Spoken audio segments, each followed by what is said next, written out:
কাঁচা আম থাকতে থাকতে বাড়িতে যদি এই রেসিপিটা না বানিয়ে রাখো তাহলে কিন্তু সত্যিই খুব মিস করে দেবে। হ্যাঁ, আমি ওই ভাইরাল কাঁচা আমের আমসত্ত্বের কথাই বলছি। যদি বাড়িতে এটা না বানাতাম তাহলে তো আমিও জানতে পারতাম এটা খেতে এতটাই টেস্টি হয়। কাঁচা আমের ক্যান্ডি বা লজেন্সকেও কিন্তু এর স্বাদ হার মানায়। তো প্রথমে কয়েকটা আম ছুলে ছোটো টুকরো করে জলে সিদ্ধ করে নিতে হবে।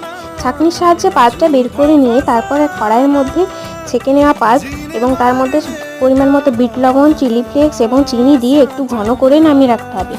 আমি কিন্তু এখানে কোনো রকম কালার ইউজ করিনি, তোমরা চাইলে সবুজ ফুড কালারও এখানে অল্প করে ইউজ করতে পারো। থালার মধ্যে কিছুটা পরিমাণ অয়েল ব্রাশ করে ওই মিশ্রণটা ঢেলে রোদের মধ্যে 2 দিন মতো সকালে রেডি হয়ে যাবে ভাইরাল কাঁচা আমের আমসত্ত্ব। আম দিয়ে তৈরি আরও অনেক রেসিপি আমার চ্যানেলে রয়েছে, তোমরা চাইলে একবার চেক করে নিতে পারো। ভিডিওটি ভালো লাগলে লাইক, কমেন্ট, শেয়ার আর সাবস্ক্রাইব করে পাশে থেকো।